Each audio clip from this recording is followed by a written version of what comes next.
What's going on, y'all? We are back. BULTMT Podcast. Got my man Andrae Thurman, my man Donnell Knight, and we share and discuss, some of the highlights, and we're gonna dip off a little bit into some things that we can hope would help, some of the younger generation. Man, there was a point with everything that went on in both of y'all lives that were pretty much defining moments as far as being obstacles in your life. And, we don't have to go deep off into it, but, there is a younger audience that watches this.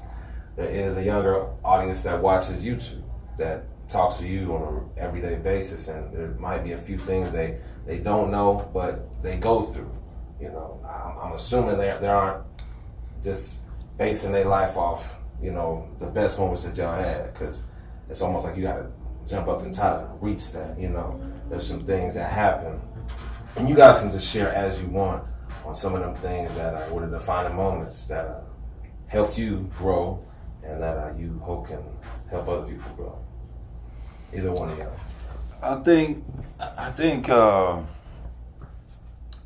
think the word student athlete is important when you deal with sports and you deal with you deal with life and you tie it into each other, because more importantly, I think sports has taught me cooperation, teamwork, perseverance, those type things. And when I talk to my org about football and, obviously you're 13, 14, you're good at that age and everybody feels like I can go to college or the pros and this, that, and the other. But I try to install when I talk about student athlete, just having a backup plan, and not so much just having sports as just your main priority. That's why student athlete comes first. And I've had some strong tribulations and things, and first of in college, man.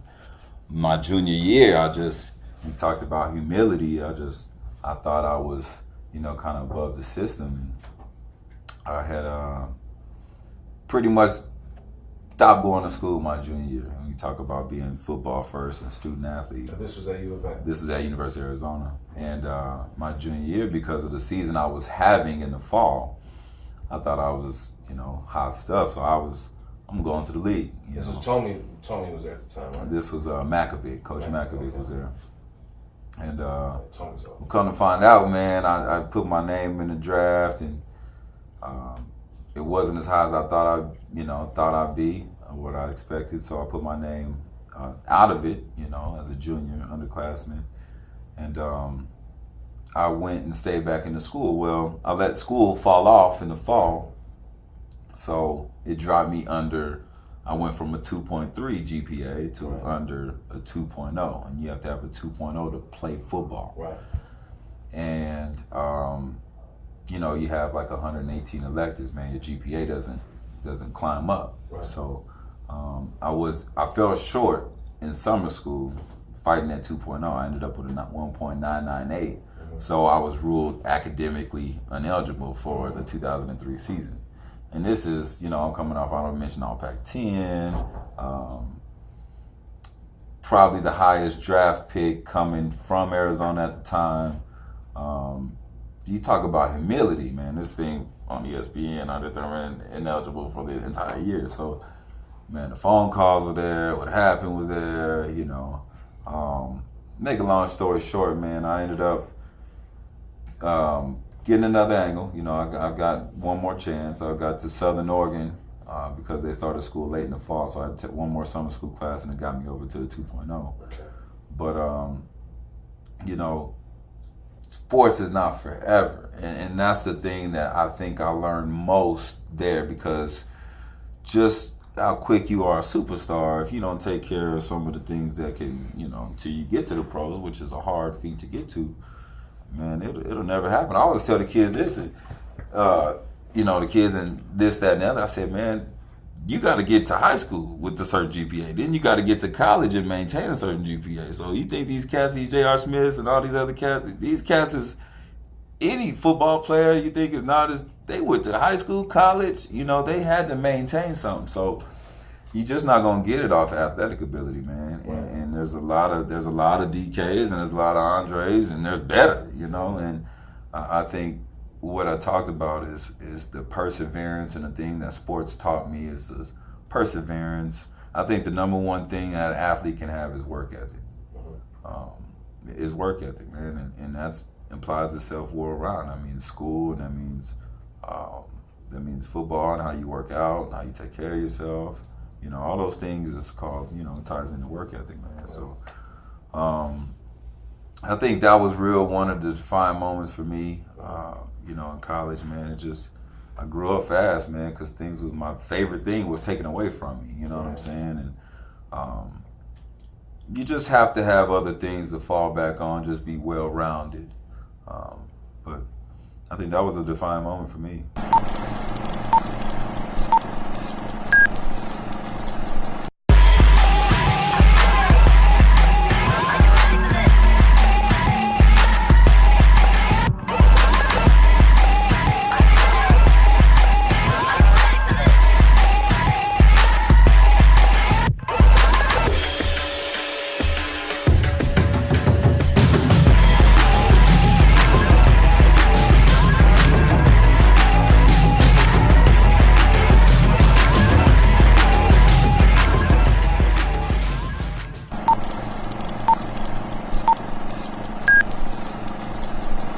Now you spoke real quick on the draft. For the listeners, how do you go about that? Because, you know, we see the draft and we see a gap and we see OTAs and everything. We really don't know what happens prior to that draft, you know. And how do you put yourself in there, and then how do you withdraw yourself without there being any penalties? It's almost like it's just like a preview. In basketball, I think you have to have an agent to declare, but if you don't, you can back up. I think that's correct. But football, you don't have to have either or. Matter of fact, you can't have an agent till you declare. Right. And you have to declare. And once you declare, there's no turning back when you do it in football. So you put your name in. They give you a project of where they think you're gonna go, and then from there you can take it from there. Right.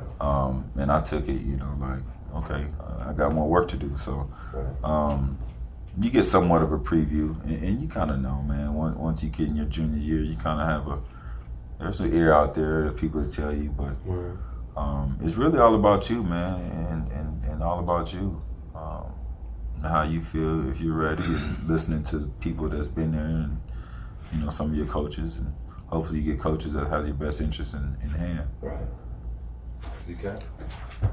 I don't know, man. I feel like it's always a defining moment in my life. Like, it's always hurdles, fam. Like, to be honest, like, so I can't just classify just one. I could tell you a few that, like in high school, you know, I almost didn't graduate. You know what I'm saying? And like, remember, I didn't grow up with hoop dreams. Like, I wasn't playing ball to go to college and all that, and, you know, moving a lot. Like, you start kind of, grades was jacked up, you know, and then my senior year, I pretty much had to go to school like all year round. You know what I'm saying? I had to go to school all year round, every day, all night. Right. You know what I'm saying? For real. Like, right. Till about, you know, 8 at night. So like my day's always been long, and that was a hurdle. You know what I'm saying? And I ended up crazy, man. Like I cleaned up all the stuff that I did wrong all in 1 year. It was crazy. So that's what showed me about me then. I was like, damn, that was a defining moment for real. Right. Yeah. So then once I got to college, then it was another hurdle. So, you know, going in with that big name, and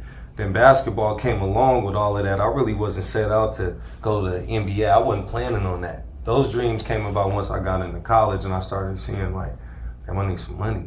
Like, how am I make money? That's what I'm good at. Right. You know, I went to college to be an actor, but I couldn't make it to plays and stuff like that, so I ended up changing my major to be in sociology.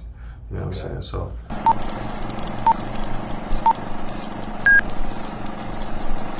They know me in the streets, Lil Phoenix, but y'all can call me Mac Fiend. Yeah, my brother died when I was 4 years old. You know, in the land of the fiend, call that shit survival. Let me take you to the hood, nigga. Show you how I live, nigga. You know how I'm a hood nigga. 4-5, gripping, smoking all that good nigga. Chill with it, bro. Hey, I know this nigga. My lifestyle hella crazy, banging like the 80s. But this is how God made me, so who can blame me? Riding around the city, sipping on this VSOP. For this pain that I got, even cause my bitch, I was told the word my Mary Jane, roll that shit up. Cause a nigga need to get high, cause the stress, I make a nigga break down, make a nigga break down. But where I come from, we just don't. You know what I'm saying? So I'm trying to figure that shit out, bro. I don't give a fuck if it's y'all business, not, bro. I want that nigga. I want that nigga, bro. That's my brother, bro. Bro, that's my brother, my nigga. You feel me? Rolling through the hood, you better keep the eye on you. Before niggas get the fire on you. Jump through the mud, pillow talking like a bitch. Get that ass touch, little homie, make the chopper spit. Make you hit the ground, cuz nigga, you a clown.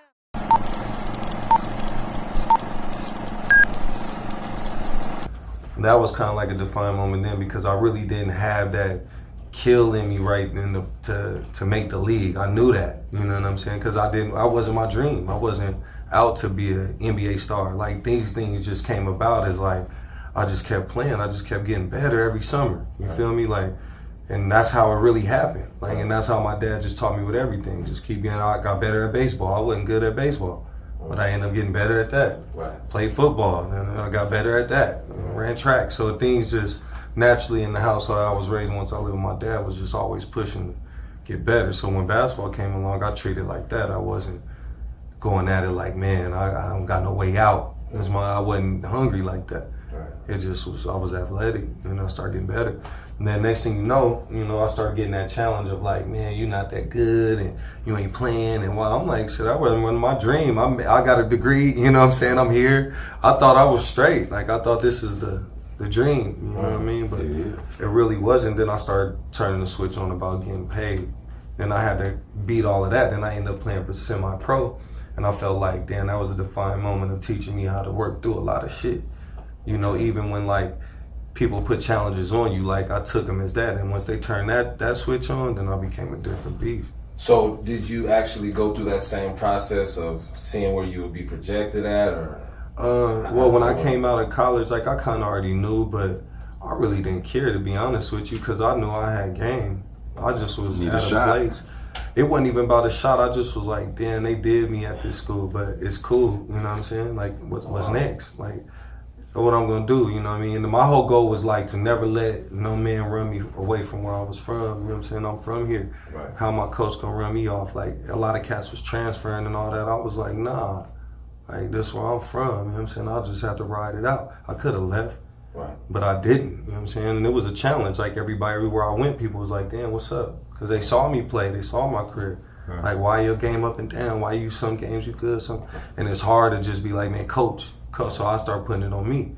Like I remember my freshman year, which reminded me, I went back and looked at the yearbook that they have, the little book they give you at ASU, and that was my statement. I was like, I always wanted to be remembered as somebody who stands strong in the hard times. So like, I knew that already, you know what I'm saying, back then. I look back at my mentality being older now, like, damn, it's crazy. I was saying that back then, you know what I'm saying? I meant that. So you look at it from a real human.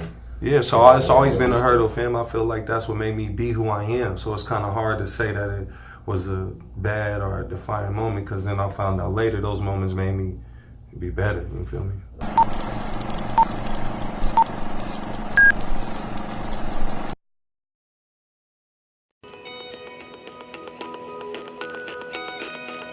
Work hard for someone else's dream, or be your own boss and retire when you are ready.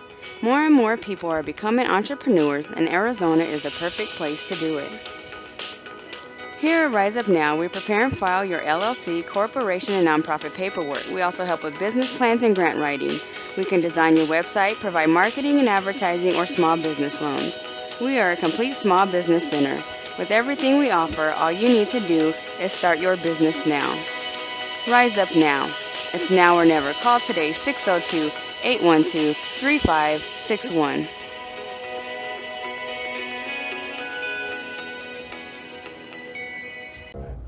So Dre, you you got past that whole period. And I keep taking it back because, like I said, I want people to really understand, you know, some of the things y'all went through. You actually didn't get past the draft. You didn't get picked up in the draft. No, right? Mm-mm. I was a free agent. And I think you got a call like the next day or several days after the draft, right?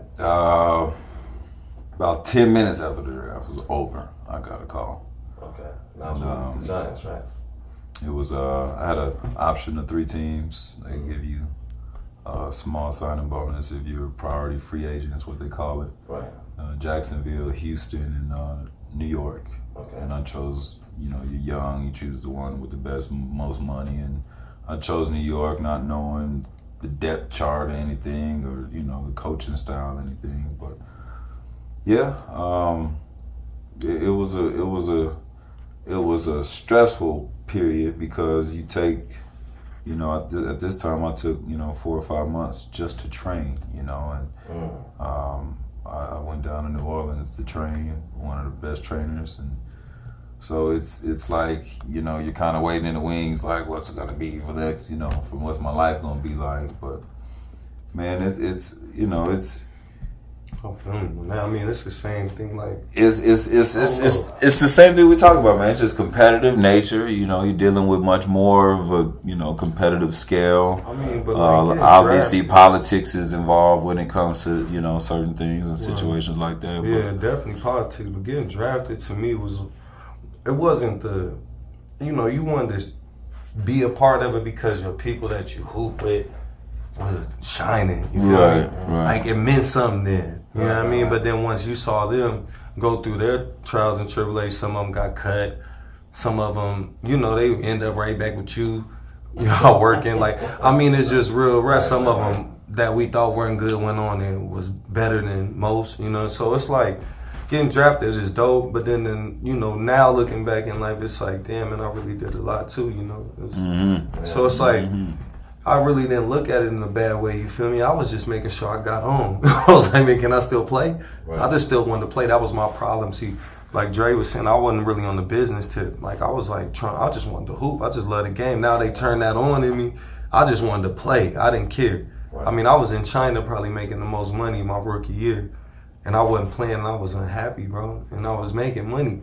My dad used to be like, man, what's wrong with you? Man, that's crazy because he said that. You know, I didn't get it. I didn't understand it because then they told me just to be about the hoop, like, you know what I'm saying? So it's a balance, and that's what I try to tell kids. Like, when I teach my son that now, like, man, yeah, you go in, but also have a hobby, also do other things, also have a job, because that's really what it is when it's all over. Right. You know what I mean? And you don't want to be that guy that's just stuck in the hoop life, playing LA Fitness. You can't be happy with the past, and you still talking about when you dunked on somebody. That's cool and fine, but they keep it, you know, people keep it going. So it's like, it's hard to say that these things is like a failure, really, because, you know, I'm speaking from a more mature perspective now, you know what I'm saying? After I've been through things, and also having a son at 16, it's like my vision is much clearer than before, you know what I'm saying? So, you know, I did have some like moments, I guess, that made me better instead of saying, you know, they humiliated me.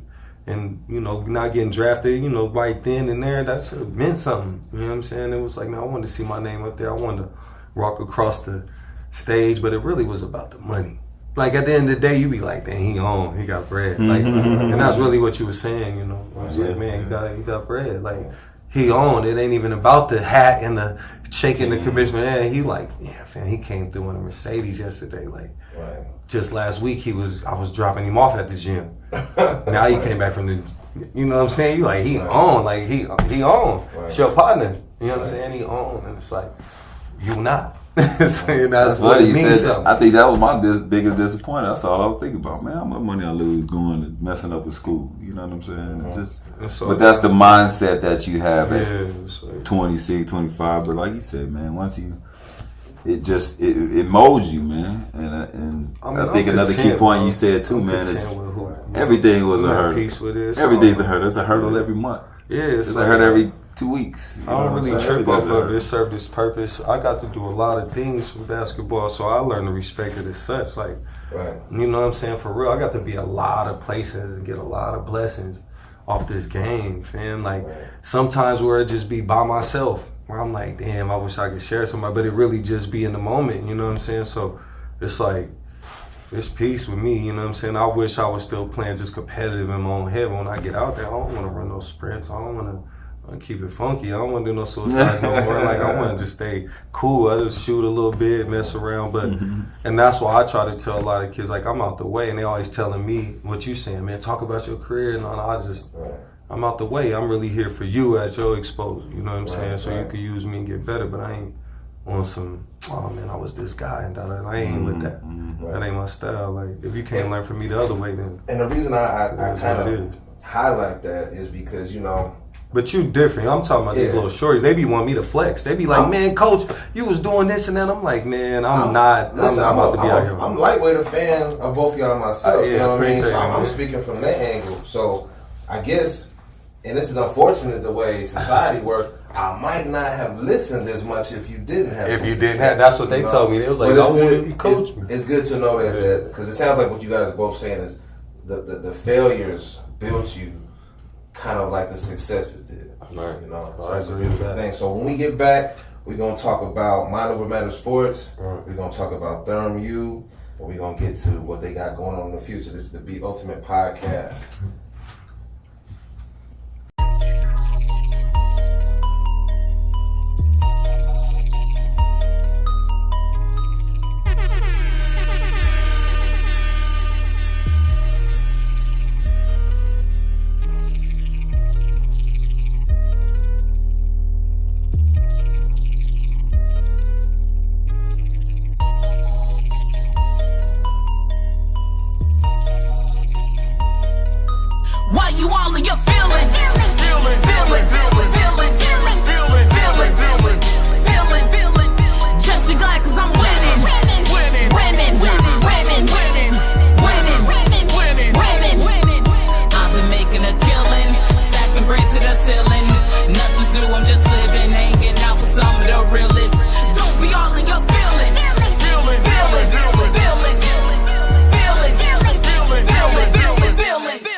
Hype gets fatal, lay low, able, Kane won't save. Haters got jealousy and anger type labels. They know they go out of their way just to add a little beef to my paper plate. What's at stake like ribs gets ate. Once that heat gets warmed, it's baked. I'm that real cut cloth undada. I'm that bing to the boom boom bada. Beasts in the streets wanna meet that gutter willpower that I got. Still burn rubber. You're gonna need a few jet skis for a nice cold glacier, making you freeze. Fathers, daughters, SATs. You don't wanna F when it's A's you need.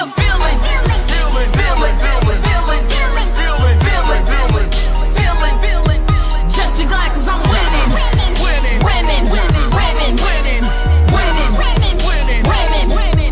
I've been making a killing, stacking bread to the ceiling. Nothing's new, I'm just living, hanging out with some of the realists. Don't be all in your feelings.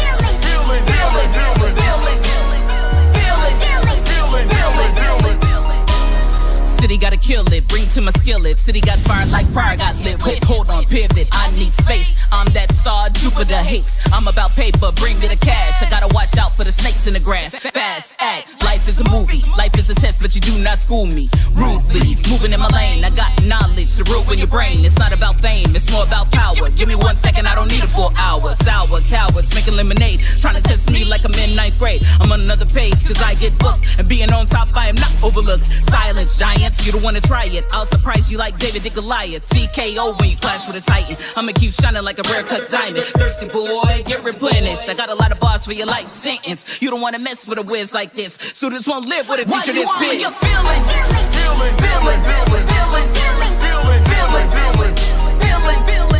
Just be glad cause I'm winning.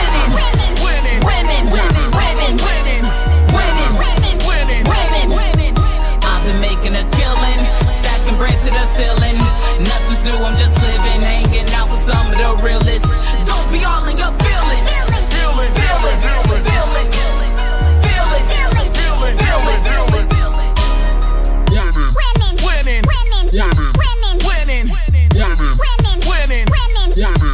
Winning.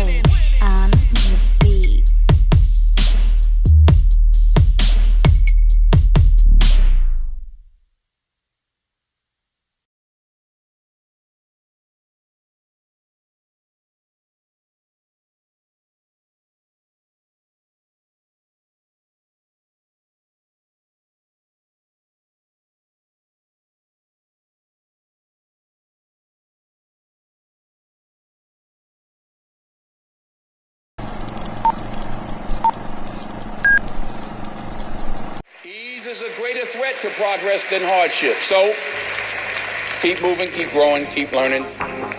See you at work.